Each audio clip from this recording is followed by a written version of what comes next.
education. We are concentrating on SDG 4.7. 4.7 tells us by 2030, ensure that all learners acquire the knowledge and skills needed to promote sustainable development, including, among other things, through education for sustainable development, sustainable lifestyles, human rights, gender equality, promotion of a culture of peace and nonviolence, global citizenship, and appreciation for cultural diversity, etc. Something that has always struck me is that today we are more educated. There are more educated people in the world than yesterday. Tomorrow, there will be more than today. And yet, inequality grows in leaps and bounds. I think that should make us sit up and question why this happens. And you also have heard this so very often in the past, that engineers built the gas chambers during the time of the Nazis. Doctors did that in human experiments and on human beings. Nurses administered lethal injections to little children and they were dead. They were all educated. Why does this happen? And something that remains in my mind is that the global community has not invested sufficiently on 4.7, where 4.7 intends to make education transformative. That doesn't happen. It's time that we put our energy, draw our attention to this aspect of SDG 4, which is 4.7. This side event is being sponsored by the Salesian Missions, along with other colleagues from the Claretian Society, the Society of Jesus, the IBVM Sisters of Charity Federation, and the Society of the Sacred Heart. We will end this, and once more welcome all of you to this conversation on how and why SDG 4.7 is an important conversation that we should be having. We begin this morning's conversation with a message from the General Counselor for Youth Pastoral, Reverend Father Miguel Angel Garcia Morcuende. Over to you, Cynthia. We will listen to the important conversation that he is making with us.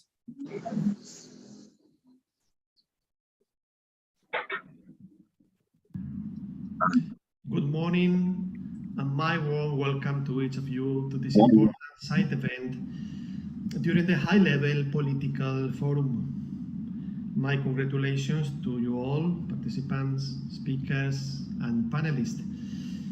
At the outset, let me thank also to Father Thomas, Salesian representative to the UN ECOSOC.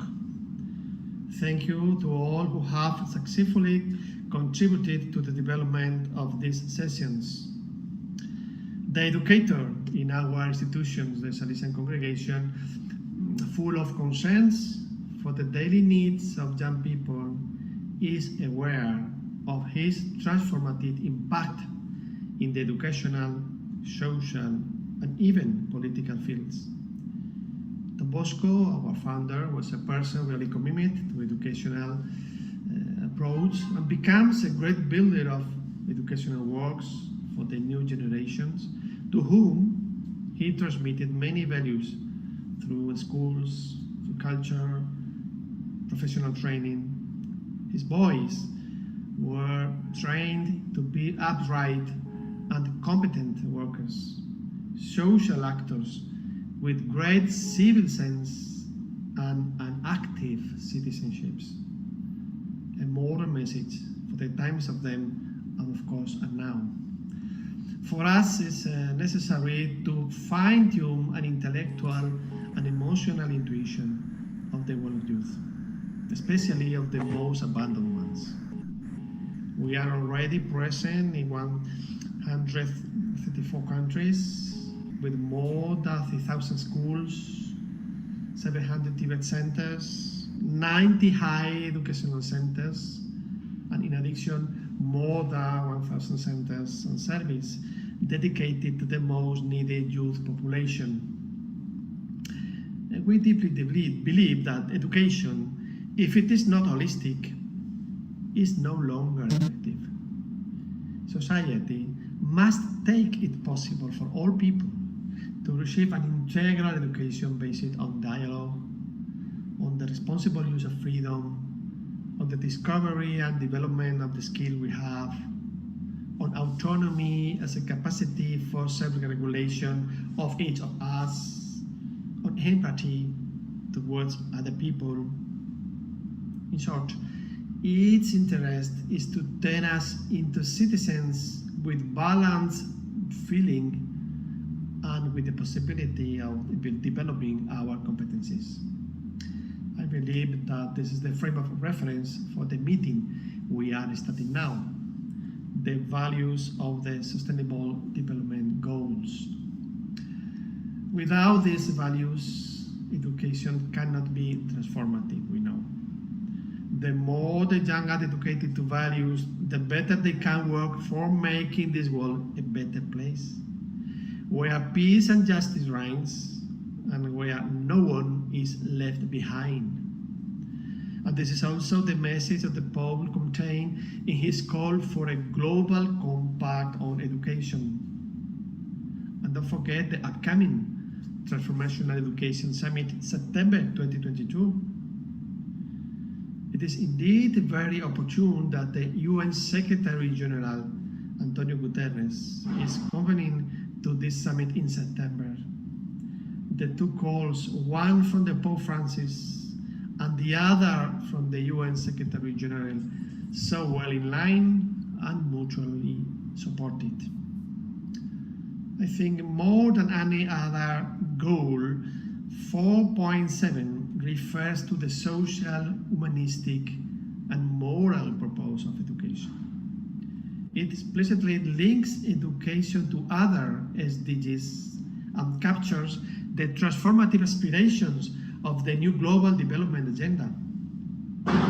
My expectation for the site event to focus sufficiently on the need to invest in SDG 4.7 and to increase the efforts of the global communities to achieve target 4.7. I wish the meeting very successful in this fascinating task you have set yourselves, and thank you for your attention. Thank you very much, Father Angel, for that very apt introduction to this side of this conversation that we are having. Now over to you, Rohan, just to give the housekeeping rules to the participants.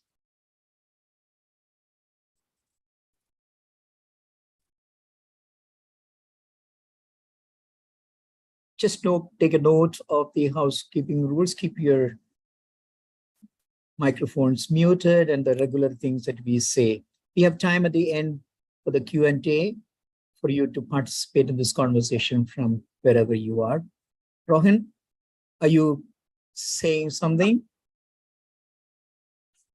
Okay, with that, we call upon Barbara Terenzi. She's the advocacy officer from WIS. She'll be our moderator today. Over to you, Barbara. Thank you, Father Thomas, for having organized this really important event. Thank you for Father Miguel Angel for having opened and being with us. And I will try my best to make our day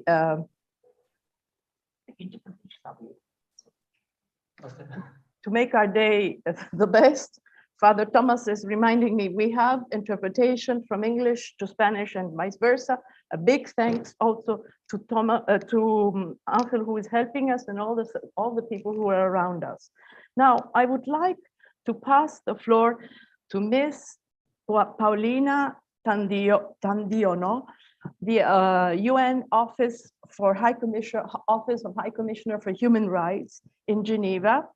And she is coordinating the World Program for Human Rights Education. She will help us to set up the framework within which our debate will start moving on. So the floor is to you, Paulina. Thanks. Okay, thank you very much, Barbara. Good morning, good afternoon, good evening, colleagues, participants, everyone attending this event. As Barbara mentioned, my name is Paulina from the Office of the UN High Commissioner for Human Rights, based in Geneva, Switzerland. First of all, thank you very much to the Salesian Missions for this very kind invitation to speak at this very important event. I feel very honored to be part of this event, and I hope everyone can see my screen, can see the slide. If yes, maybe Barbara, can you just sign to me if you can see everything well? Yeah, all right. So basically, colleagues and participants, in this event, we will be discussing further in depth about Target 4.7. Okay, which covers an important area of work at OHCHR, human rights education and training. Our office basically works to promote, design, and deliver human rights education and training through our various field presences around the world, as well as our headquarters in Geneva. Now, in my intervention today, I would talk about human rights education milestones at the global level and the development of its importance, from the Universal Declaration of Human Rights to the UN Declaration on Human Rights Education and Training, including some relevant programs. Subsequently, I will also describe how such programs contribute to the implementation of SDGs. Now, the international community has increasingly expressed consensus on the fundamental contribution of human rights education to the realization of human rights. Provisions on human rights education have been incorporated into many international instruments and documents, including, as you can see on the slides, the Universal Declaration of Human Rights. And not only there, other international treaties also include some provisions on human rights education, which include, for instance, ICSDR, the International Covenant on Economic, Social, and Cultural Rights, Convention Against Torture, CEDAW, Convention on the Elimination of All Forms of Discrimination Against Women, CRC, Convention on the Rights of the Child, and etc. Now, recognizing the importance of human rights education, the UN General Assembly proclaimed the 10-year period of the UN Decade for Human Rights Education to build and strengthen programs and capacities for human rights education at the international, regional, national, and local levels. So the decade started from 1995 to 2004, basically calling on all states and institutions to include human rights, humanitarian law, democracy, and rule of law as subjects in the curricula of all learning institutions in both formal and non-formal settings. Now, at the end of the decade, in around 2003 and 4, our office conducted a study on the follow-up to the decade, as well as drafted a report on its achievements and shortcomings. And based on the information contained in the studies and reports, the UN General Assembly proclaimed the World Program for Human Rights Education in 2004, which started in 2005 until today. The World Program is aimed at advancing the implementation of human rights education programs in all sectors and is structured in consecutive phases, which I would elaborate more in the upcoming slides. And last but not least, to show you how human rights education evolved at the global level, in December 2011, the General Assembly adopted a declaration specifically dedicated for human rights education and training, which has just actually celebrated its 10-year anniversary last year in 2021. It states that human rights education and training provides persons with knowledge, skills, and understanding, and develops their attitudes and behaviors to empower them to contribute to the building and promotion of a universal culture of human rights. Now, just to conclude on what it all means. So basically, effective human rights education not only develops knowledge about human rights and the mechanisms that protect them, it also develops skills and attitudes needed to promote, defend, and apply human rights in daily life. Building on the specific context of the learners, human rights education also fosters a sense of common humanity as well as solidarity, and therefore promotes respect for diversity. It supports critical thinking and offers solutions to the challenges that people face, solutions that are consistent with human rights principles. And it encourages everyone to participate in the collective realization of human rights. By promoting a rights-based approach to education, human rights education. Yes? Sorry, we need to, we're a little bit tight. Thank you. Okay. Can you conclude? Sure. I'm sorry. Sure, no worries. So just to say that human rights education also enables the education system to fulfill its fundamental mission, which is to secure quality education for all, which is also goal 4 of the SDGs. Now, I understand that we are running out of time. So this is just to show you all the different phases of the World Program for Human Rights Education. You'll see all the different target audience it focuses on. And currently we're on the 4th phase, focusing on youth. Now, the World Program and the SDGs, and of course its predecessor, the UN Decade for Human Rights Education, has made contributions to efforts dedicated to achieving 2030 Agenda for Sustainable Development, especially Goal 4. The World Program provides practical guidance in the implementation of commitments made by member states in the UN Declaration on HRVT. In its resolution, the Human Rights Council also puts special emphasis on education and training in equality, human rights, non-discrimination, inclusion, and respect for diversity, with the aim of building inclusive and peaceful societies. And one thing I would like to highlight here, the Council also aligned the 4th phase of the World Program with specifically target 4.7 of SDGs on inclusive and equality and equitable quality education. Now, just to share that in the context of the World Program, OHCHR has been presenting to the Council the evaluation reports of the different phases. States have been reporting that they have put in place systemic human rights education strategies in line with the World Program guidance, involving policies, training of education personnel, curricula, textbook development, etc.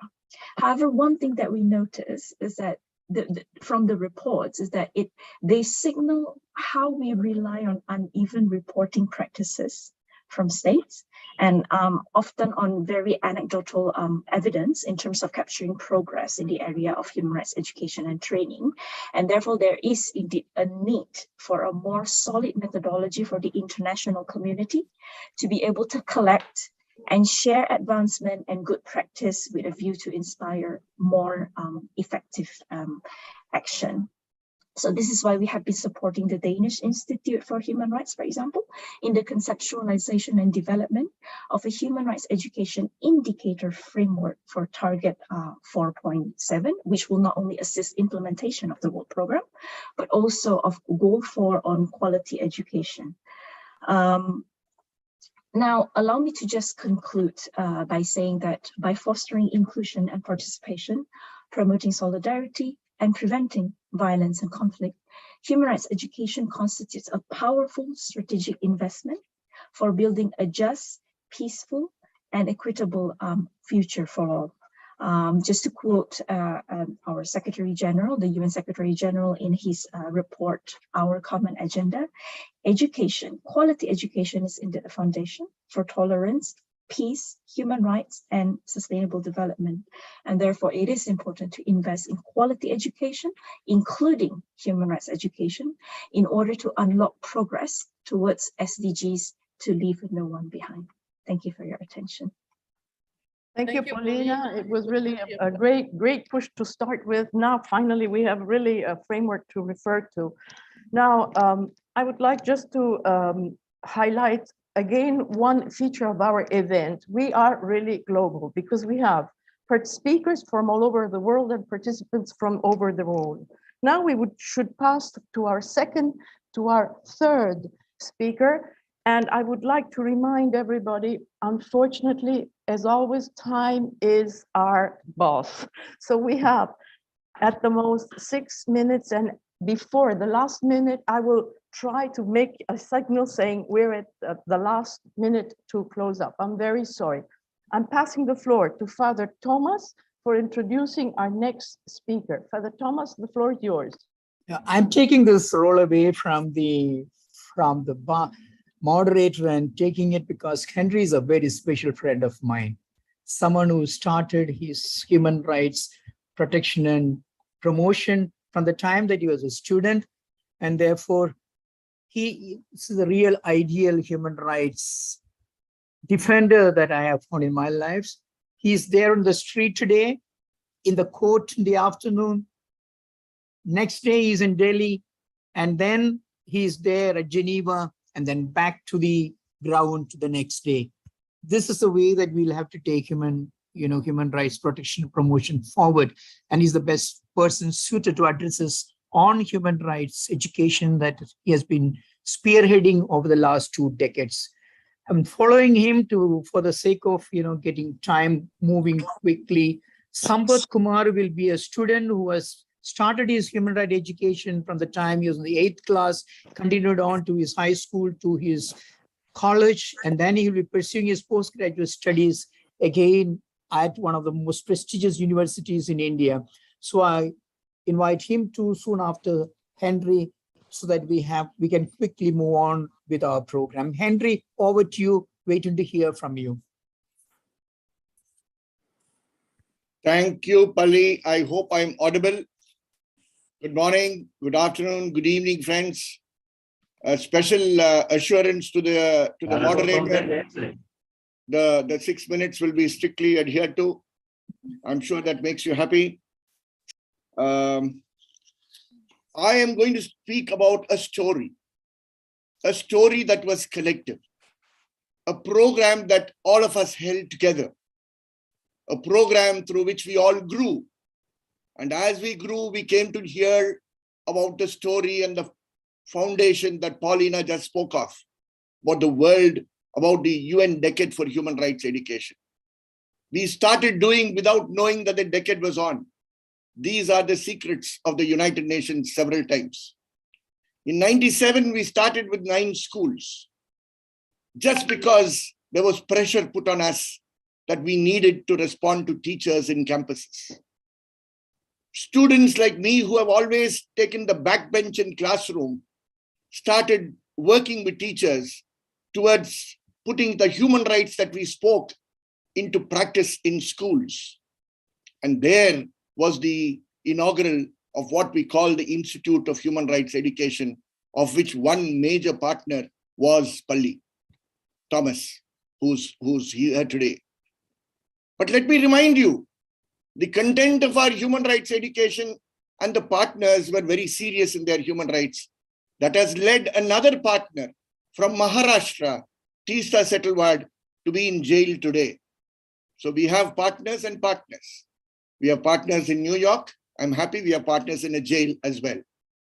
And these were classes that were being undertaken in the age group of between 10 to 12 within the schools, inside the campus.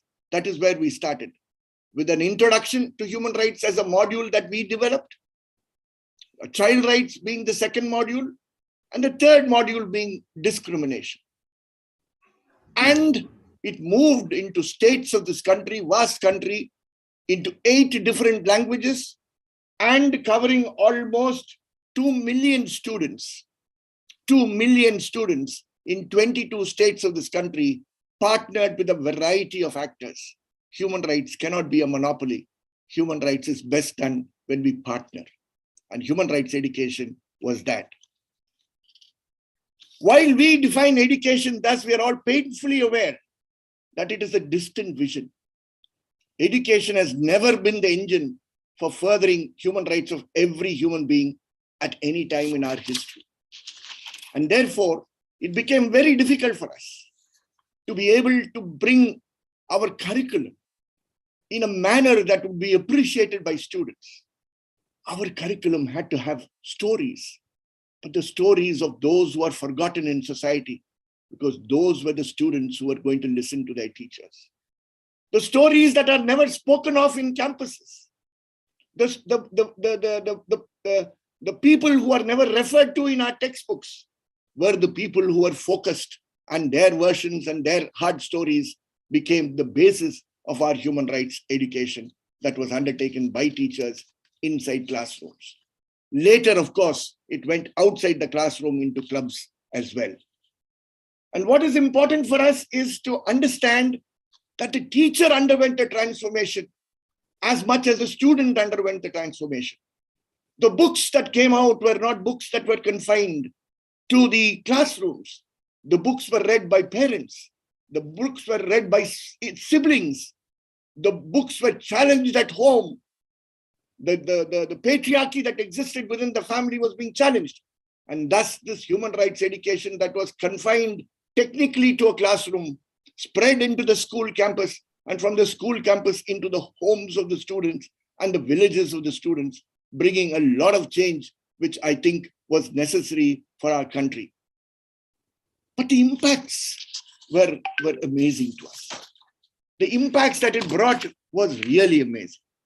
The stories of transformation of human rights education, of questions asked that were never asked before, the silences that were broken, the voices that were raised, a little hand of help extended, adults shamed in homes, alcoholics transformed in homes where gender-based violence was continuing on the mother, a silently suffering mother surprised by a little son confronting the drunken father, daughters of fiercely patriarchal communities daring to demand education.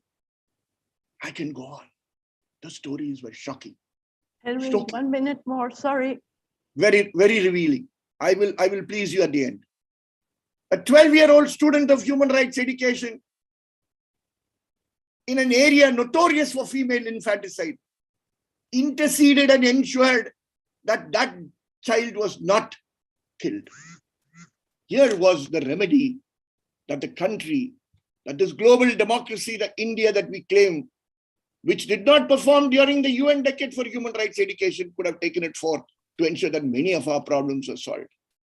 The stories can be many, but it is hope. Human rights education today is the hope for this country. I have been prevented from continuing with this program for obvious reasons, which we don't need to go here. But what is important is that my colleagues have taken up the baton, and this is how it moves. Today, human rights education has been transformed into constitutional rights education, and my colleagues have taken it forth to ensure that you can stop a Henry from moving. You can put a Tista into prison, but you cannot stop human rights education. It will come up now through a constitutional rights education. Thank you. Thank you, Henry. Very, very strong, very, very important message right to the hearts. Please, I would like to tell everybody that you can find the bios of all our speakers in the chat box. Okay.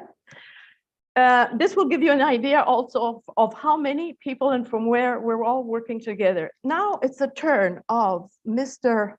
Sampat Kumar Nizamian, our student activist that was already introduced by Father Thomas. Sampat, the floor is yours, please. Thank you. Hello, everyone. Myself, Sampat Nizamian. I am from India. Earlier, I worked as a national president of Human Rights Club for both Andhra Pradesh and Telangana states. Today, here I am to share my views and experience and journey as a human rights activist from my school days with the collaboration of Para organization. It is which is established by Thomas Palitanam. It's an organization working to create awareness among children about their rights and gender and sensitivity. In this way, this People's Action for Rural Awakening organization is working in both AP and Telangana states. In 2016, PARA organization, with the help of the local state governments, it initiated a program on human rights education in government high schools. The main aim of this initiative is that to bring awareness about child rights and human rights among students. And I appreciate the efforts of the PARA organization. It is a great experiment in the domain of human rights education in India. As a part of this program, the students themselves elect their student representatives in school, and also they form committees in school levels, and they work for their human rights. In this way, at various levels, the committees are formed at mandal level, at a district level, at state and national levels. The students should elect their leaders as their representative, and then they use it to form committees at every level. And in this way, they form student networks, and after that, we use it to work as a team for our rights. I can say that this PARA organization is a great political educator. Why? Because along with our human rights, along with our child rights, we came to know about the democratic electoral process and how to elect our leaders ourselves. And PARA conducted many camps to bring awareness among students at state and national levels. And at national level, they conducted 2 main camps in Hyderabad and Rajahmundry. Along with my friends, I also attended there. There, we enhanced our knowledge, and also it gave a great exposure about society.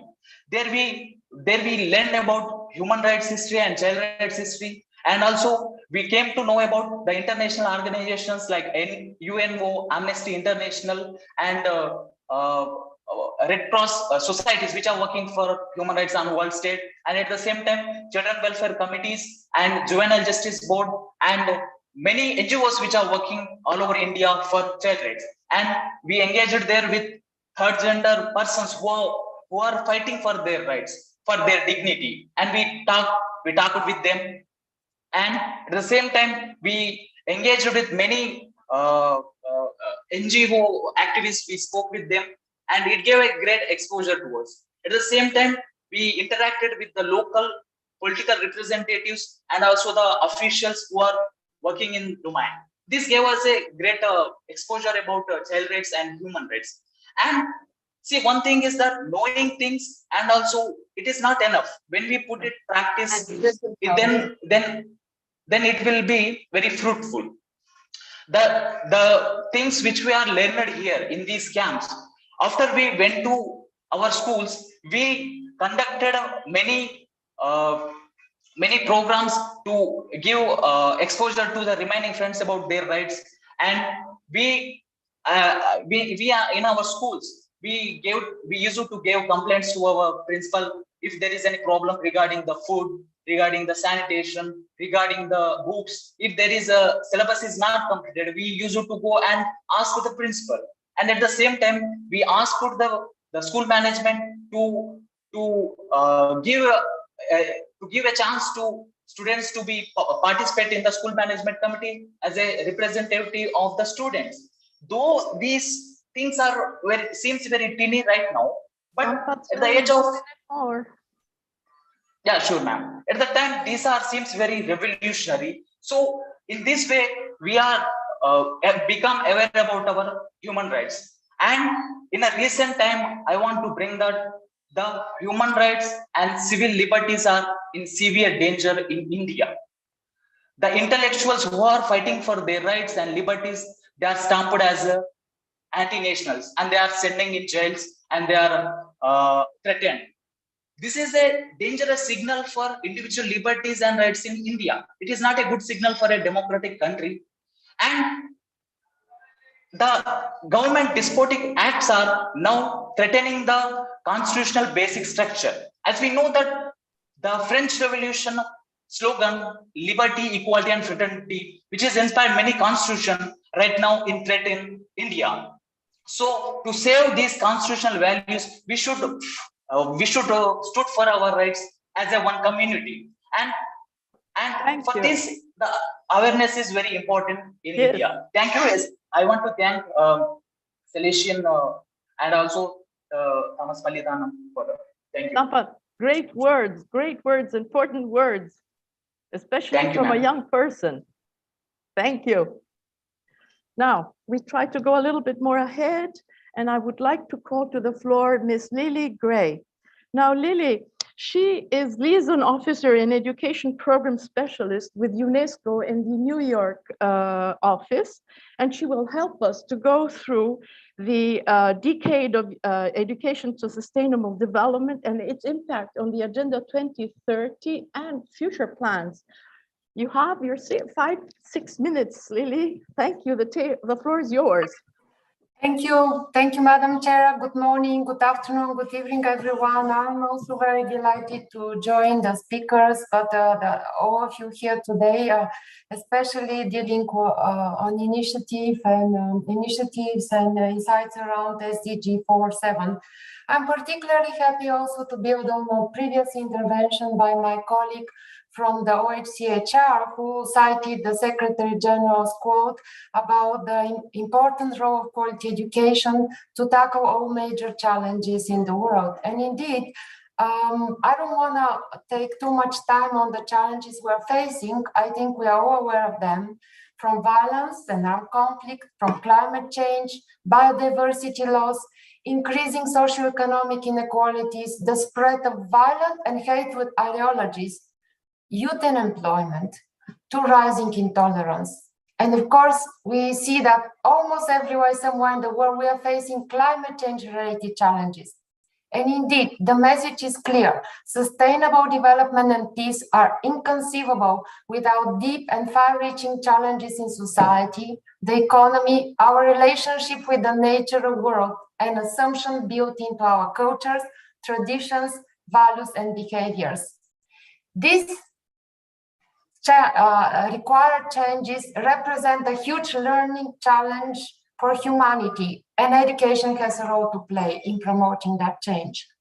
Let me refer to the Secretary General's quote and his intention to put forward a strong emphasis on education as a certain pathway to tackle global challenges. As some of you might know, Secretary General is convening a Transforming Education Summit in September. And we just came back from a pre-summit that was held in UNESCO's headquarters in Paris, where we hosted more than 2,000 participants, including 150 ministers of education, who really put the focus on the role of education for transforming our societies.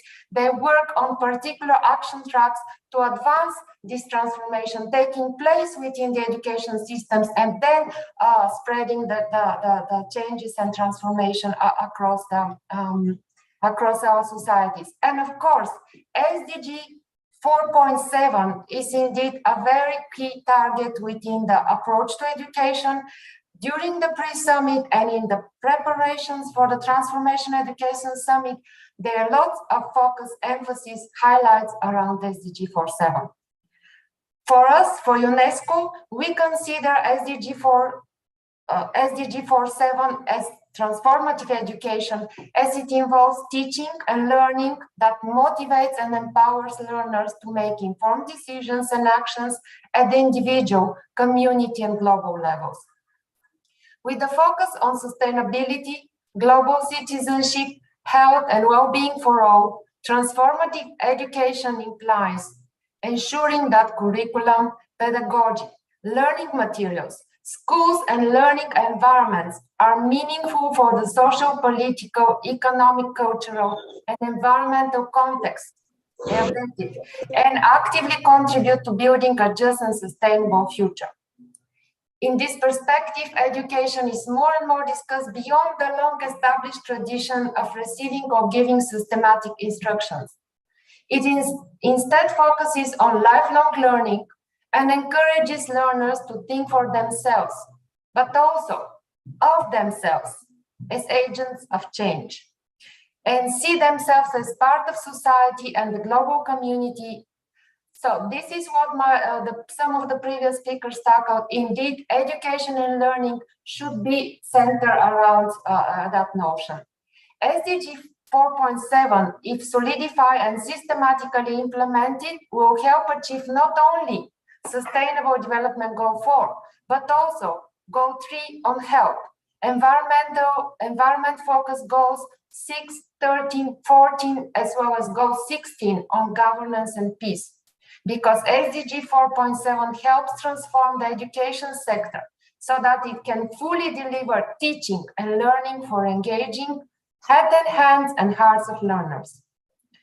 Through developing critical competencies such as critical thinking, systematic thinking, and collaboration, learners are expected to understand the complexity for sustainable development, how the global challenges are interconnected, and also be equipped with action skills in order to contribute to problem solving in their daily context. As far as education for sustainable development, some of you might know we have had a decade that lasted until 2014. A decade. Sorry, 1 minute more. I'm sorry. Minute. Yes, okay. I'll follow the guidelines. Education for sustainable development. Now we are adopting the global framework in 2019, and already last year we had a big Berlin Declaration adopted by more than 80 countries who committed to develop and implement ESD for 2030 country initiatives. These member states are working to design and implement in close collaboration with partners education for sustainable development. As part of the follow-up, UNESCO is in the process of establishing the ESD for 2030 global network. Acknowledging the importance of mainstreaming, promoting, and accelerating education for sustainable development, UNESCO works with member states and partners to invite them to join the network and collaborate with UNESCO and other education and sustainable development partners.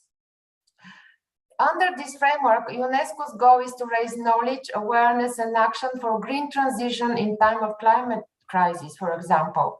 And for this, we've launched a flagship focus on greening curricula and greening every school, with the aim to integrate ESD and climate change education in the policies, curriculum, teacher training, and schools of member states by 2030. So again, a strong focus on climate change requires a whole of government and a whole of society approach, as well as each of the transformative education angles. And to support member states, UNESCO has developed various guidance on getting schools climate ready and piloted various materials in more than 300 UNESCO associated schools in 50 countries. The results showed that this holistic approach helped to transform all aspects of school life, from teaching and learning to how the school is managed and interaction with the global community. I know I don't have much time, but just want to tell you the international community is looking very strongly on what education can do to support us transform our society for a better future. Please stay tuned for the Transforming Education Summit taking place in New York in September 2022. Thank you, and over to you. Thank you. Thank you, Lily. It was a great intervention. We're grateful to UNESCO and all the work that UNESCO is doing for education. We're all joined, we're all together, and we hope things will get better. I would like to somehow highlight that question and answer session will follow after all the interventions of our speakers. Now I would like to call to the floor Mr. Daniel Perel, who is the representative to the UN of the Baha'i International Community and co-chair of the Coalition for the UN We Need. I would like him to tell us about the education to global citizenship and the part it has played in making education transformational, and in what way it supports the Agenda 2030, sorry. Daniel, the floor is yours. you have 5 minutes. I'll have to interrupt you in case, sorry. Thank you so much, Barbara. And I'm hoping you don't have to interrupt me because I have a little timer here that should be telling me exactly. So it's a delight to be with you all this morning. Thank you to Thomas and the Salesian Missions for the opportunity. I think I'll just jump right in. I want to start by saying that really the conversation on education is actually multiple conversations at one time. We just have to be aware of this as we're advocating and talking about Goal 4.7 in particular. By way of example, often when we refer to education, we're talking about literacy and numeracy, the number of students who stay in school for a given amount of time, or the infrastructure for the schools themselves. And while these are vital dimensions which require ample deliberation, they're in a sense the tools required to form an educated citizenry. Solely of these tools, while valuable, are actually insufficient because tools, as was mentioned earlier, can be wielded in numerous ways. And so the other side of the conversation is what are we creating with these tools? In the 20th century, the time when education as we understand it today really came into its own, it was framed by a couple of underlying principles. First, education is vital for economic growth and success. It's a means for greater employment. It can increase patriotism and cultural harmony and create sort of a shared societal ethos. These principles are still true today. So what I'll say is meant to be actually additive, not replacing it. The realities of the world of the 21st century is one that, of course, is globally interconnected. Our challenges more than ever, and this trend will continue, they're global. We have climate change, we have pandemics, involuntary migration, you name the issue, and it crosses borders. So that means we need to add principles to the purpose of education, and these are really well articulated in Goal 4.7. Human rights education, education for sustainable development, and global citizenship education. These are sort of new pillars that have evolved century. And it is this last one, global citizenship education, that can often be the most challenging because unlike the other two, it could actually be perceived as a threat to the patriotic goal of education, the shared society goal. Moreover, and similarly, even the concept of itself, what is global citizenship? It wins less agreement in terms of its definition. But these challenges, sort of related to both nationalism and the definitional dimension of global citizenship, they're difficult, but they're far easier to overcome than the challenges we would face if we don't take our interconnectedness into account at levels of our education systems. In other words, while the tools of our education system remain the same, literacy, numeracy, time in school, and the like, the goals are actually different. The how is similar, but the what is new. And so just to provide a small example, and again, I'm conscious of the time, I'm nearing an education system that focuses on solving problems in our community, in addition to literacy, numeracy, and the like, can actually transform schools and youth programs into protagonists of change themselves. In Vanuatu, this can look like engaging local elders to help revive depleted fish stocks, where there are plenty of examples. Or it looks like community farms, urban farms. In Sierra Leone, it looks like youth making a film to inform their community about effective health measures. That it makes these more accessible to their friends and neighbors. How global citizenship education is applied in varying circumstances is actually as diverse as the tapestry of the human family itself. But the to ask now is what will it look like in your community, and how can we encourage national and regional and even global education systems and curricula to embrace this new reality in which we find ourselves and create an education system commensurate with the needs we have today. So I'll stop there. Thanks so much. Wow, Daniel, you were great. You were exactly in the time. Thank you. Now I would like to call to the floor Mrs. Almudena Rodriguez. Mrs. Almudena Rodriguez is program manager and for prevention of hate speech online, education for global citizenship team of Misiones Salesianas in Madrid in Spain. A special thanks goes also to Misiones Salesianas who are technically backstopping our event with translation. Almudena, you will help us to look into the campaign for prevention of hate speech and how it enhances solidarity and helps to achieve the goal, leave no one behind. Thank you. The floor is yours. Thank you. Good morning, and thank you for inviting me to this wonderful event. My name is Almudena, and I work for Salesian Missions in the Department of Global Citizenship Education. We provide quality education to the most vulnerable youth, and we are in 135 countries. In Spain, we work with youth and educators in formal and non-formal education, doing projects focused on promoting peace culture and global citizenship education. 4 years ago, we started to focus our projects on preventing violence, especially to prevent hate speech. There is a definition of speech, so I'm going to use the UN's. Hate speech is any kind of communication in speech, writing, or behavior that attacks or uses pejorative or discriminatory language with reference to a person or a group on the basis of who they are. In other words, based on their religion, ethnicity, nationality, race, color, descent, gender, or other identity factor. Why are we focused on this? Hate crimes in Spain are increasing. In the last 7 years, these crimes have grown by 9%. Data confirms that we've been seeing for years objective and constant increase in hate crimes. And we can also see this tendency in other European countries.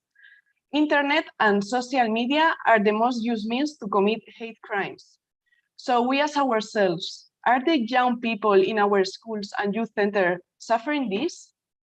If we talk about racism, in a government study in which 230 entities and African descent people participate, despite the high proportion of participants born in Spain, 47%, and with Spanish nationality, 71%, 60% say they do not feel they are of Spanish nationality because they are not recognized as such, or because of their skin color, they are constantly questioned about their origins. Some explain that discrimination is a constant in their lives, experience that caused them to consider Spain a racist country. If we talk about homophobia, suicide attempts among LGBTIQ+ youth are 3 to 5 times more numerous than among youth in general.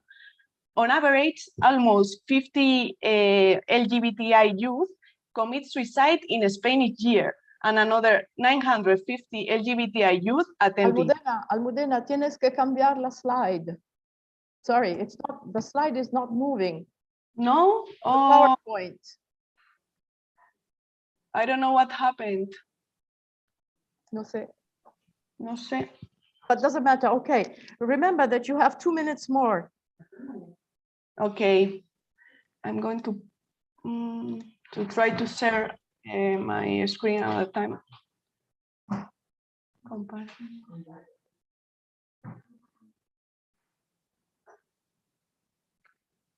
¿Puedes quitarme esta pantalla? Okay, I'm going to share again. Continue, doesn't matter. Almudena, we can, you know. Okay. So now can you see my screen? Yes? Yes. Okay. So if we talk about 1 in 3 adolescents admit they have suffered abusive control by their boyfriend. I'm going to move on. As educators, we must give a good quality education that improves culture, peace, and non-violence by increasing critical thinking and sense of belonging to a global and diverse world. We have to accompany the youth in the offline and also in the online spaces. This photo was taken in a workshop I did. The youth made it, and also the idea of the title was invented by them. They wanted to show how connected we are, but at the same time, how disconnected. So what strategies can we use? Raising awareness, make them understand that this is a real problem that we need to change, encouraging social media influencers also to help us with this, spaces for dialogue, creating a space where they can express their concerns about what they see in social media, emotional education. Behind hate speech, there are emotions such as fear, conflict prevention and transformation. We must give them tools to solve conflicts through dialogue, group cohesion, spend time improving the sense of belonging to a community where they feel love and care, social commitment, giving the youth the opportunity to design and develop projects that promote peace with a global approach in their communities. Because all we see is example of dystopias, we encourage youth to dream of the world they want, creating initiatives that promote a world more fair and to spread them on the social media and in their communities. Initiative that spread initiative that spread love narratives based on human rights values such as empathy and a positive message that values diversity. These are initiatives that spread narratives based on love, values such as empathy, and a positive message that values diversity. So that examples of peace culture gain space in public discourse. My recommendation will be to promote projects that unite the private companies that own the social media with NGOs and government, as Somos Más example in Spain. So thank you very much. Thank you very much, Almudena. Lo siento, but we have 5 minutes, so we have to deal with it. I'm sorry very much. I would like to call to the floor at this point Mrs. Mariana Knisch. She is Development Officer with the German Federal Ministry of Economic Cooperation and Development, and she will guide us through why and how education, human rights education, education to sustainable development, and education to global citizens. So it's a nice long journey. The floor is yours. Thank you, but I try to make it short as well. I know we are running off time. Yes, thank you very much for having invited the German perspective as well. Germany is a big donor in education support around the world, and I'm very happy to share some of our insights that we have gained and our focuses that we are putting on education. So education for sustainable development promotes the respect for nature, democracy, non-discrimination, equity, gender equality. And this is all things that we are tackling in our development cooperation, not only in the development, not only in the education programs, but much broader. So it's therefore a sustainable development education part of the holistic approach to education that Germany is guided by. And it's considered at all educational levels, whether it's pre-primary, primary, secondary school education, or higher education as well. And human rights education as well is an integral part of education for sustainable development, as it is confirmed in the SDG 4.7. And it seeks to build up knowledge, values, skills in the rights that each person is entitled to. So it's one of the most transformative human rights. Education is one of the most transformative human rights, and it's indispensable to exercise all the other human rights. So, however, we are seeing more and more shrinking spaces. We are seeing as well that human right to education is especially at risk for marginalized groups, persons with disabilities, girls and women, and for people living in fragile contexts. With the development of the rights-based approaches, inclusive education becomes mandatory and can no longer be considered a luxury. 15% of the world population live with disabilities.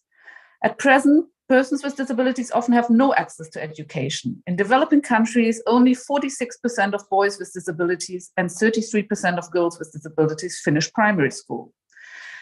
By signing up to the SDGs, as we all did, we have to commit to leave no one behind, and that needs to put into practice. Gender equality with our new government is at the very heart of human rights and of our policies. In order to achieve gender equality, we are pursuing a feminist development policy that is looking at strengthening the rights, the representation, and the access to resources of women and girls in all their diversity. Therefore, at the G7 that Germany is leading this year, we have agreed to support resilient, inclusive, and gender transformative education systems. We need to overcome discriminatory social norms that prevent women and girls from realizing their right to education. And in line with an intersectional approach, we pay special attention to women and girls who face multiple discrimination, especially in crisis contexts. Especially in this crisis and fragile context, schools provide a safe environment, and they often are the only place where children have access to water, sanitation, and meals. Therefore, education in emergencies and protected crises is a priority for Germany. Worldwide, currently 222 million school-aged children and young people are affected by crisis. Reliable and sustainable funding is urgently needed to respond to that. Therefore, Germany will as well convening the Education Cannot Wait Replenishment Conference in Geneva in February next year, together with Niger, Norway, South Sudan, and Switzerland. Quality education must reach all children and youth. Sustainable development unfolds its full potential only if a variety of actors, and I think that was my pre-speaker said that as well, a variety of actors need to come together, both governments as well as non-governmental organizations, civil society, they all have to work together. And because of their experience and expertise, local context and their networks, it's of vital importance to involve local actors in international development cooperation. We support a wide range of civil society organizations working in the field of education. For example, a Civil Peace Service is a German-funded consortium of civil society and church-based organizations working worldwide with local partners to prevent violence and promote peace. So for a recommendation for effective and efficient education for sustainable development, the inclusion of all stakeholders is of utmost importance, especially involving local civil society organization expertise in all project planning and implementation is needed. Thank you very much. Thank you, Mariana. You were terrific. You were exactly in the time. Thank you very much. Now, a little surprise for our event. I would like to invite to give a contribution a human rights teacher who can tell us a little bit.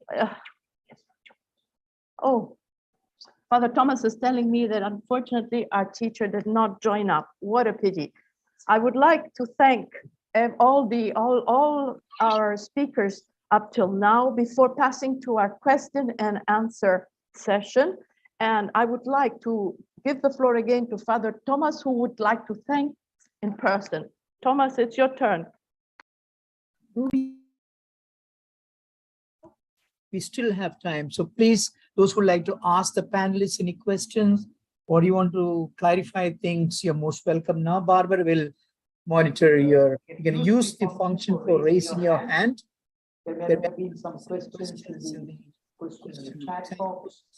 So Sheila, if you have any questions coming up there in English, and Nina, if there is something in Spanish, please come forward. And if there are no questions in the Q&A, then Barbara, please take the the responses coming from the participants. Thank you, Father Thomas. This happens when events are very lively and very participated. So let's start with our question and answers. Thank you. And Barbara, there are no questions in the chat box yet, but I encourage anyone who would like to put their questions in the chat to do so or raise your hand. James. Yeah. Let's see. James, Edith. Yeah, I saw you, James. Sorry. The floor is yours.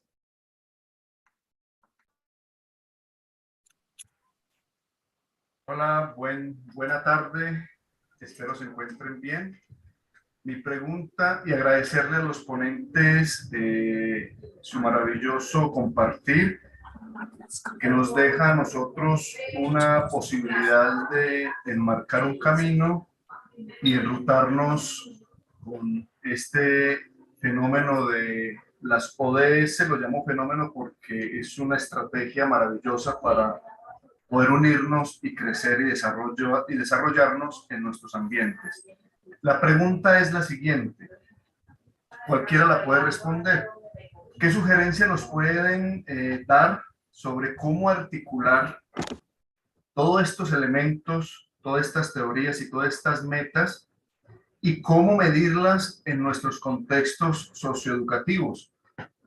Lo pregunto porque puede quedarse simplemente en teoría y muchas veces en nuestros contextos salesianos no tenemos la posibilidad de tener como una herramienta de poder integrar a nuestros currículos este proceso de la cultura en derechos humanos y sobre todo que la parte educativa nuestra esté alineada efectivamente a esos roles y a esas directrices que tiene Naciones Unidas y en todos los demás organismos que hemos escuchado. Thank you. We have another question. The floor is yours, Aroke Sam. Thank you, ma'am.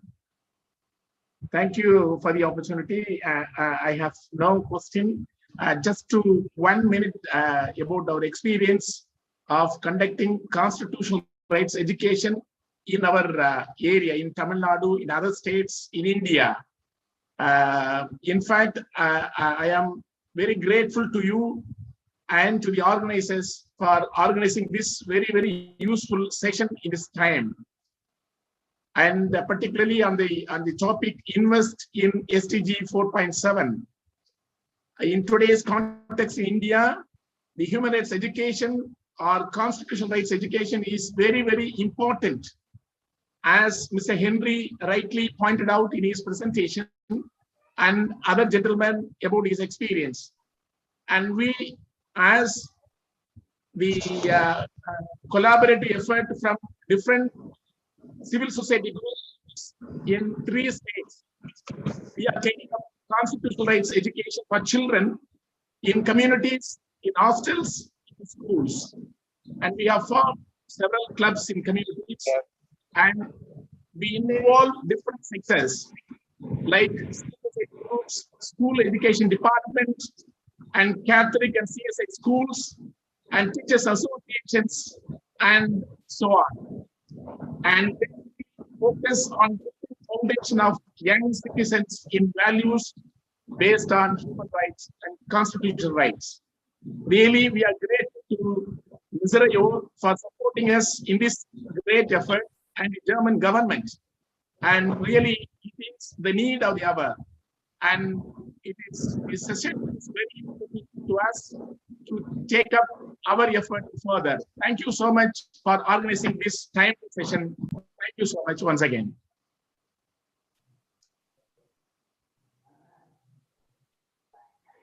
Thank you, Bharat. Jayaraj, you raised your hand. No, you have to unmute. You have to unmute. Yes, good evening and good morning, good afternoon, all of you. I'm very happy to be part of this meeting, and thanks for the organizers for organizing this beautiful meeting. And I'm into this SDGs, promoting SDGs for the past few years. And I'd like to share my experience with children here in Tamil Nadu, how we educate children towards human rights through the concept called Children Parliament. Children Parliament. So we make children come together in villages in minimum numbers. And basically, I would believe that human rights begins from allowing people to speak, to raise their opinion. And I believe societies and governments today does not allow people to speak, does not allow people to come forward and raise their opinion. And here, this children parliament concept, we make children to come together in smaller groups so that everyone is heard. The rural children are formed into smaller groups. They are made into circles wherein they are made to raise their opinion. They are made to record their voice and communicate what they feel and what they experience. And the education, the mere bookish education, what they get in the school, is supplemented with all these experiences through NGOs like us. I represent VHAK, Voluntary Health Association of Kanyakumari, which is started by Father Edwin, and I'm also a Salesian working with Don Bosco, and we combine together and form this Children Parliament. And we educate already young people to raise their opinion. And I believe that is the basic form of human rights, that we educate to children. Thank you. Thank you very much. Thank you very much. I would like to call on board Paulina, as she has a further engagement, and maybe she could give some feedback on the questions and some stimulating hints for our conclusion. But we will after Paulina is finished, we're going to proceed as our human rights teacher has just arrived. Thank you very much, Barbara, and for the organizers for your kind understanding. So I understood a question from James on how do we, operationalize this SDGs? How do we really use them, in practice? How do we measure them? And how do we integrate all these values that we are talking about, all the speakers are talking about in curricula. So James, to answer your question, I think this is also exactly why we are, as I mentioned briefly before, we are working with other stakeholders on really developing some indicators framework to help stakeholders working in education on how they can really put it in practice. What does it mean, for example, when it comes to human rights education? What does it mean to integrate human rights education in policies? What does it mean to integrate human rights education in curricula? How do you measure if you are going the right way or not? I think it will be interesting, for example, if after this event, there's also another side event run by exactly the Danish Institute for Human Rights, presenting this tool, monitoring tool on SDG 4.7 that they have developed, in consultation with a lot of stakeholders. They are also still piloting it, involving national human rights institutions as well as some government officials from different regions on really how to make use of this tool. So that would be one. And two, I would really also suggest to check out the plan of action. Now, depending on curricula of which audience you are curious about, right, James? It could be primary and secondary school system. It could be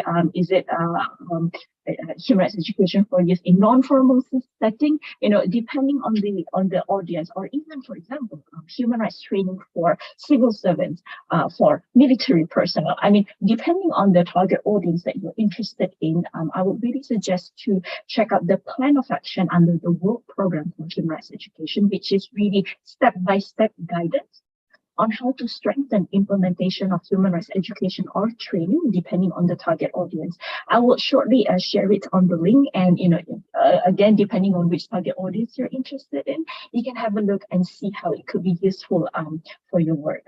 So yeah, basically for me, I just wanted to conclude by saying that ultimately, human rights education takes place at the national level, at the local level, at the global level. Here, for example, in Geneva, at the Human Rights Council, we are really working to support better, more effective implementation of human rights education at the national level. So if you have any, if you have any question, if you would like to discuss, possible opportunity for collaboration, or maybe through our field presences, feel free to reach out to me.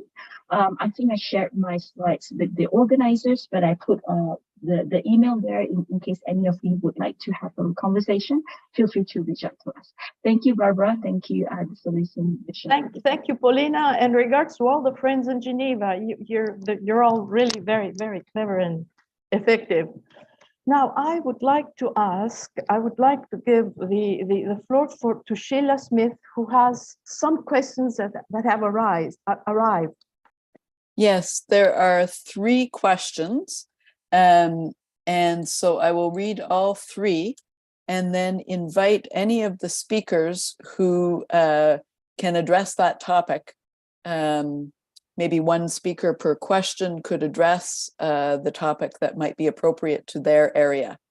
So the first question is from Susaimanikam Vincent, and he says, the rightist governments do not tolerate voices of dissent. What can be done to include human rights education in the curriculum approved by governments? So that's one question that somebody who has that expertise in human rights education with a connection to governments. Cynthia Matthew asks, what is the role of CSOs at the Transforming Summit in September? Will there be any participation of NGOs at the summit?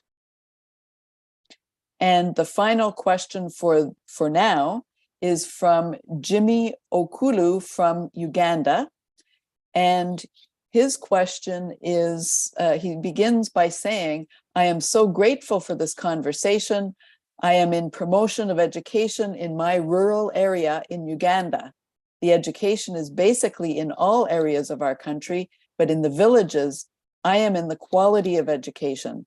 So poor that out of the 120 children that start school in primary 1, only 40 get to primary 7, and very few go to 10 in secondary school. So how do we make sure that education is inclusive and equitable for all children in the parts of developing countries like Uganda? I would like to give the floor to Lily Gray of UNESCO. The floor is yours. Thank you, Barbara. I wanted also to refer to the previous questions as regard monitoring of SDG 4 and SDG 4.7 in particular. There has been a serious framework for monitoring SDG 4.7 in particular that is being updated. We just had last week an event led by UNESCO Global Education Monitoring Report and UNESCO Institute for Statistics, particularly dedicated to that topic, and the way the indicators and benchmarks on all education targets are reflected. They are working with the individual governments to make sure that the governments are adopting and also improving their capacity building in order to ensure efficient monitoring for policy design in the field of education. I also wanted to bring the attention to a recommendation that was adopted in 1974 and that I posted on the chat, a recommendation for education for mutual understanding and human rights. And on the upon its 50th anniversary that is forthcoming in 2 years, UNESCO is undergoing a very substantive holistic exercise with all relevant partners, including our colleagues from OHCHR, to update the processes of monitoring this very relevant recommendation. It's also a recommendation related to education for human rights. So I want to bring you to that attention. For the question regarding the Transforming Education Summit, indeed, it is very important that the summit is inclusive and allows for broad participation of civil society. Unfortunately, for the September, it is dedicated one day where heads of states will participate. We already know the date, it's 19th of September. However, around this high-level summit, there will be an opportunity for side events, and very soon information will be shared related to the opportunities for civil society partners to engage. I have to say that indeed the pre-summit in Paris, UNESCO was very much dedicated to gathering around various partners from all over the world, from various fields that are linked and related to education. And these were the few words I wanted to share with you on the particular questions. Thank you. Thank you, Lily. Now I would give the floor to Henry. Thank you, Henry. Thank you, Barbara, for this opportunity. I wanted to respond to this question of Father Susamanikam Vincent on the rightist governments do not tolerate voices of dissent. What can be done to include human rights education in the curriculum approved by the government? A very tough question. We are partly in that kind of a scenario in India at the moment. But I think we need to understand that human rights education need not only be confined to schools.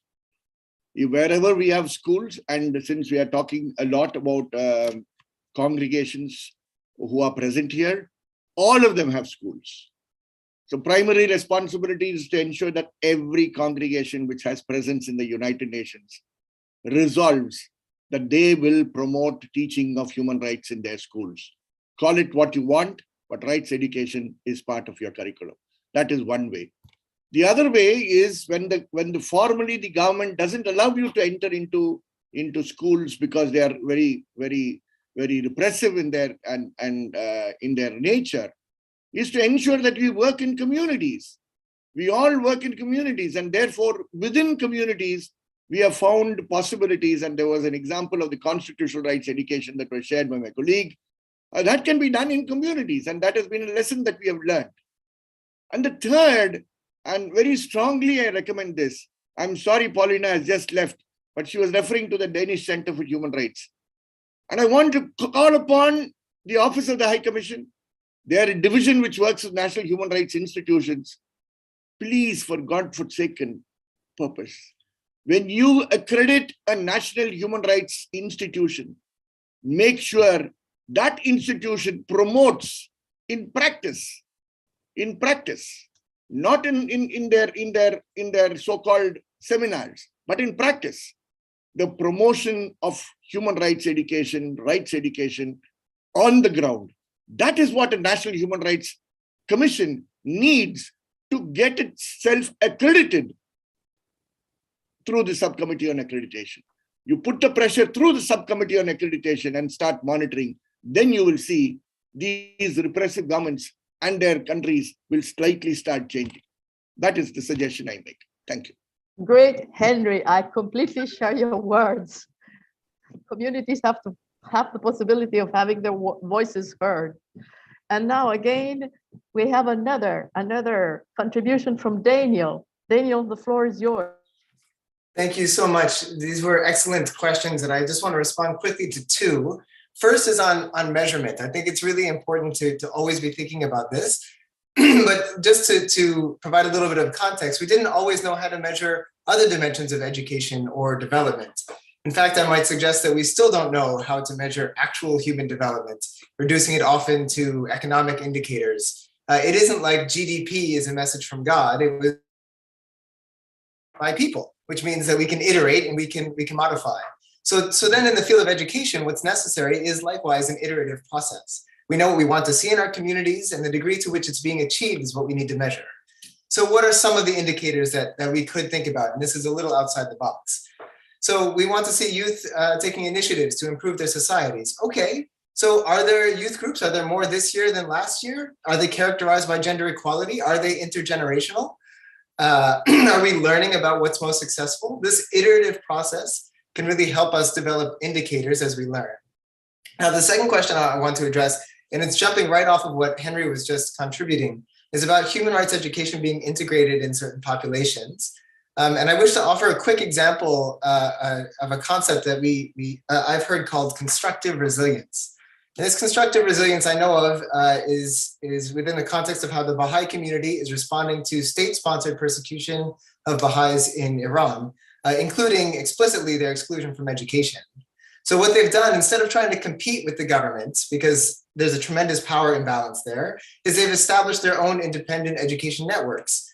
Through these, they've educated Baha'is, they've developed networks with universities in the West as well.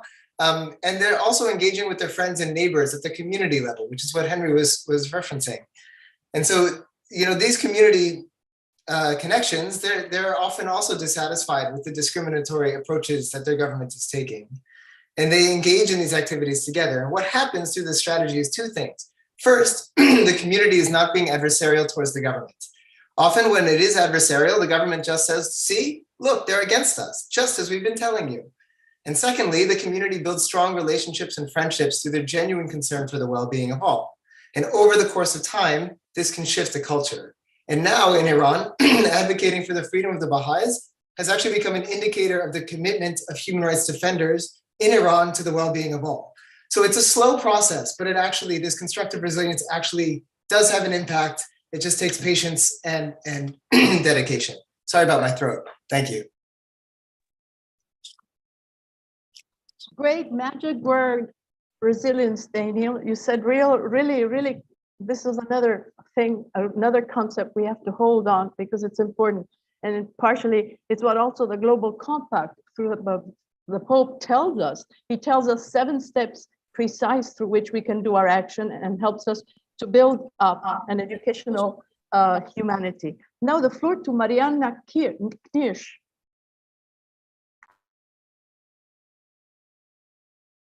Yeah, sorry.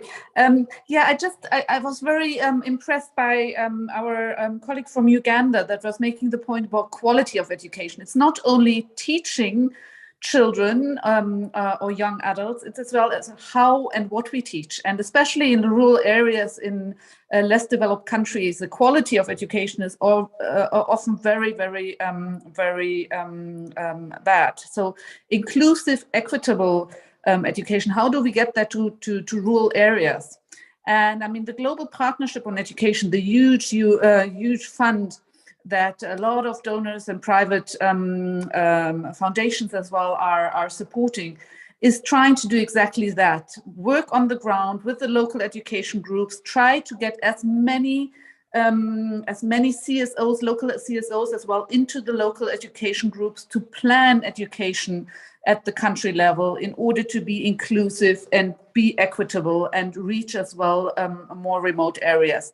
I think it's a very important point that we have to look how we get beyond the capitals, beyond where education is easier accessible. And then it's not only the education, it's like I mentioned as well, it's the school feeding, it's the sanitation projects that help communities to be aware how important it is to send children to school, and slowly but steadily then increase as well the quality of the education in the more rural areas. So I'm very happy that the colleague from Uganda made that point. Thank you. Thank you, Mariana. You've touched most of the really hot points.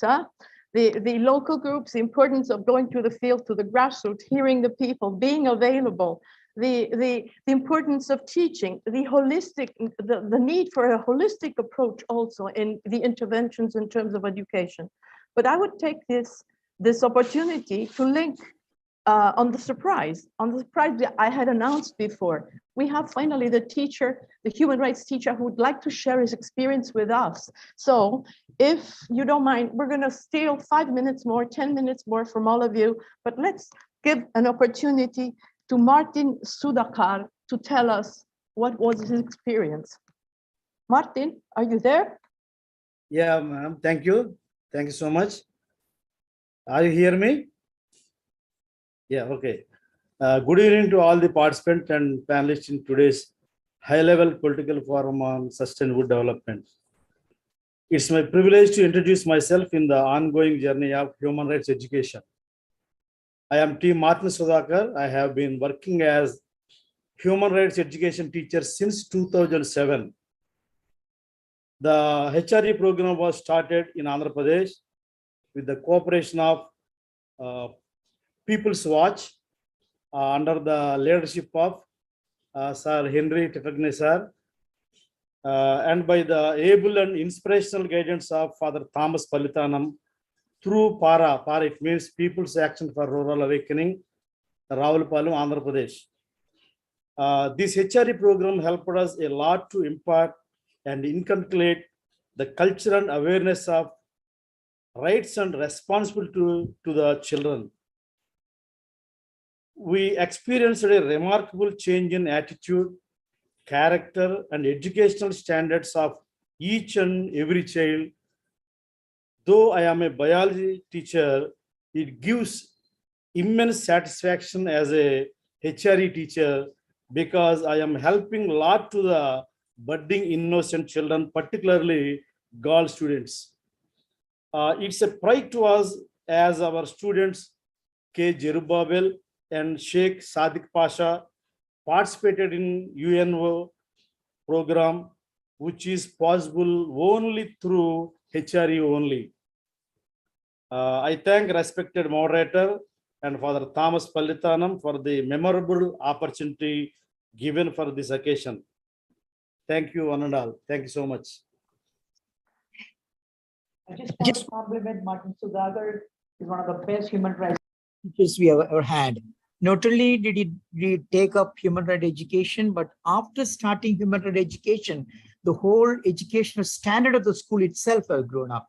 He forgot to say that he was able to access funds from both the MP LADS funds and construct a new wing to their school just by the effort by the children approaching the authorities and asking them to support better educational facilities for their school.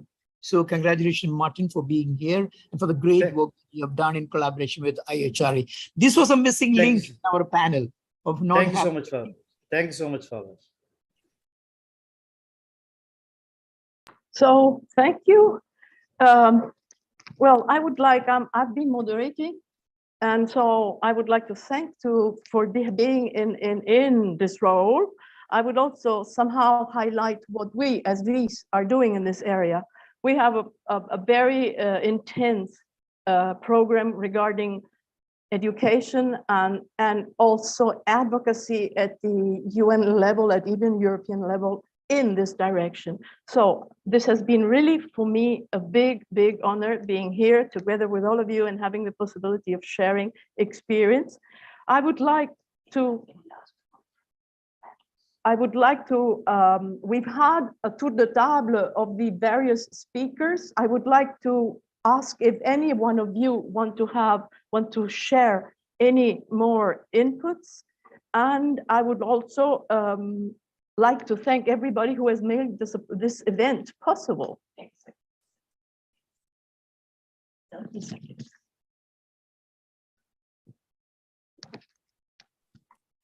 Yes, anyone from the panelists for just a 30 seconds concluding words, recommendation?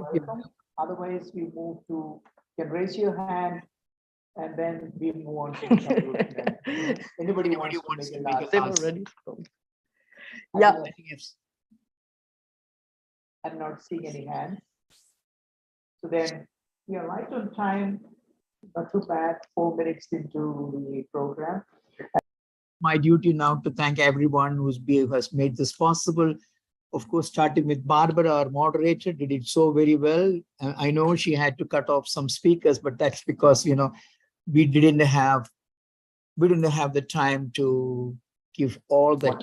I know many of the panelists have got so much experience and they had so much more to share. So thank you to each one of you. I don't want to call you by name and spend the time, more time on that. To each one, it's been a very enriching sharing that you have done today. And on a very important topic, as I began, 4.7, I believe the global community doesn't seem to be giving enough importance to that.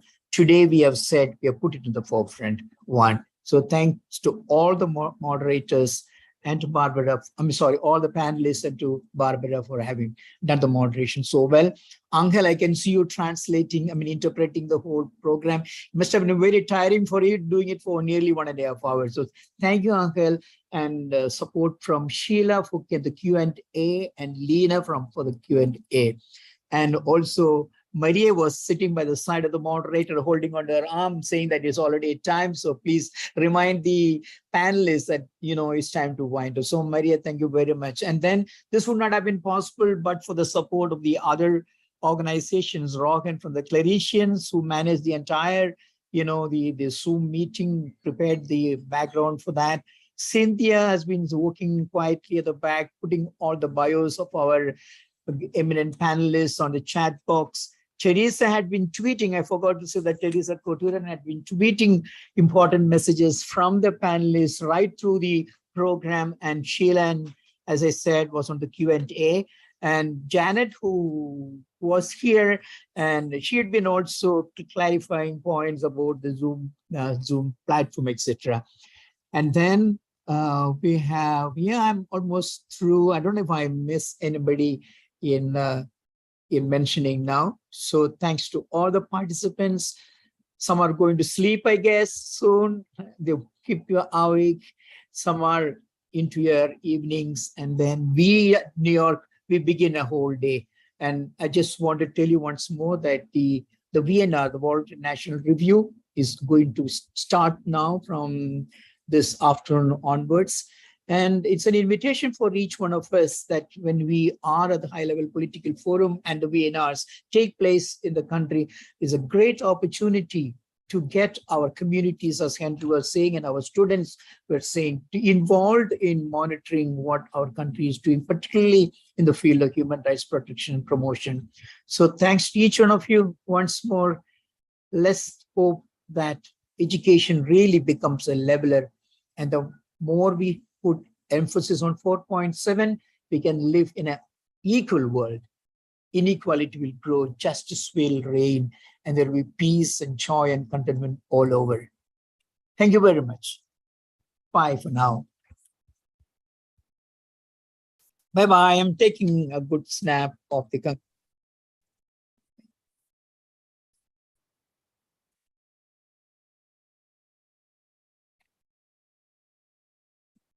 Oh, Teresa, thank you very much, Teresa. I just missed you. You had the YouTube set up. Yeah, thank you so much, Teresa. Yeah. Yep, great to be with you. Great event. Thanks. Thank you. Okay. Thanks, everyone. Thank you, Thomas. Yeah, thank you, Rohan. Yeah, thank you, everyone here. Thank you, Father. Rohan, thank you. Oh, Rohan. Ambat Kumari, I didn't notice you. I just saw you now. Thank you very much. How are you, Father? You are the only human rights teacher from the districts. That was very disappointing, actually.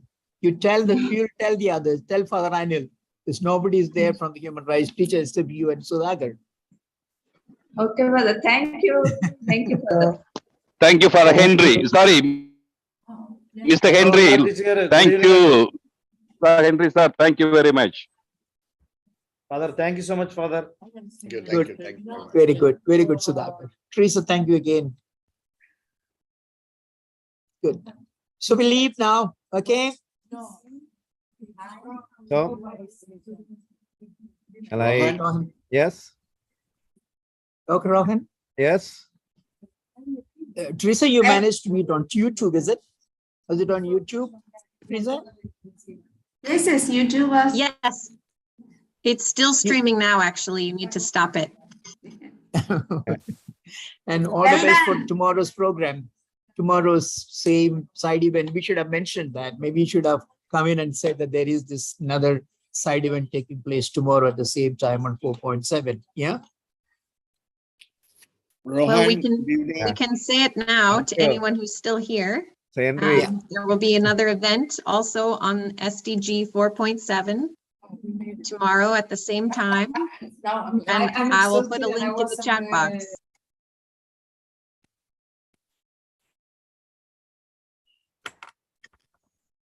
Mr. Henry.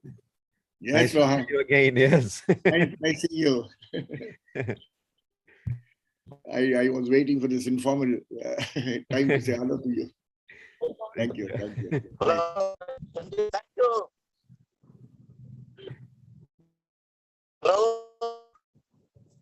Hello. Teresa, what's happening to Teesta? Any updates on Teesta's case? No, I mean, this is going to be a long haul. She's in good spirit is the message we get. She's in good spirit. We're trying to see a possibility of people going and meeting her regularly. She and while she was in police custody, it was easy because Sri Kumar and she were together. But now they are in different jails, so it's a little difficult. Yeah. I see. And today is Meda. So Meda has been targeted. There's a case registered against Meda Patkar. Yeah, I saw it. I read it today. Yeah, Meda has been targeted too. They have not. It must be you next. I have a CBI in my first floor for the past 6 months. I know it happened last time too when we had the conference. Remember when you are given the orientation for the UPR, you had the ED there. But these are continuously there, 6 months continuously. So he's there. I'm speaking from home. They are there in the office. That's life in India today. This conversation. Henry. Yeah. There was something. The whole finding by the Wired recently on the Bhima Koregaon case. Is it going to affect the investigation, the prosecution? Do they have any plans for that? See, their whole thing is whatever extra charge sheets they are filing is only to lengthen the process. So the last charge sheet is there. We are also hearing that the developments they are making in the case of Kurampur